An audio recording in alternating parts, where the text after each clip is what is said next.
Hello friends.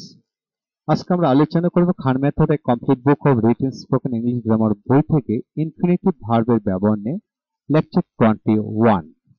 প্রথমে আমরা গঠনটি জেনে নিই। Subject have, has, had, enough, noun, to plus verb plus subject, to be noun adjective ভার্বের past person form, to have ভার্বের past person form.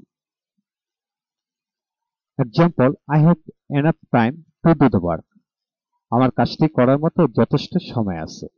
এখানে দুস্থলে অন্যান্য বার বসিয়ে পড়তে পারেন, যেমন I have enough time to read English, I have enough time to go there, I have enough time to run a business। এইভাবে শত শত বাক্য বানিয়ে পড়তে পারবেন। তাই এটি মনে রাখুন, ভাষা হোক অনুকরণ মাধ্যম, কখনো গ্রামার নিয়মকরণ শিখে খুব একটা ইংরেজি শেখা যায় না বা মনে রাখা যায় না। তাই অনুকরণের মাধ্যমে শিখুন। I have enough money to buy a car. আমার একটি গাড়ি কেনার মতো যথেষ্ট টাকা আছে। The boy has enough knowledge to be a doctor. ছেলেটি ডাক্তার হওয়ার মতো যথেষ্ট জ্ঞান আছে। মুকুল had enough scope to be rich. মুকুলের ধনী হওয়ার মতো যথেষ্ট সুযোগ ছিল। I have enough work to do.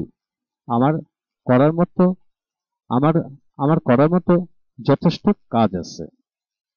You had enough time to have done the work. তোমার কাজটি করে থাকার মতো যথেষ্ট সময় ছিল। নোট, হ্যাভ এর আগে অন্যান্য মডেল ভার্ব বসিয়ে পড়া যাবে। প্রয়োজন বোধে সাবজেক্ট এবং নাউন পরিবর্তন করে পড়ুন। এখন প্রতিটি বাক্যকে নেগেটিভ করে পড়ুন এবং ইন্টিগ্রেটিভ করে পড়ুন। ডাবলস কোশ্চেন যুক্ত করে পড়তে পারবেন। পরবর্তী ভিডিও পাওয়ার জন্য সাবস্ক্রাইব করে আমাদের সাথে কানেক্ট থাকুন। যদি আমার এই ভিডিওটি ভালো লাগে প্লিজ শেয়ার করুন। একটি শেয়ার হয়তো অপরের অনেক উপকার আসতে পারে। Thank you very much.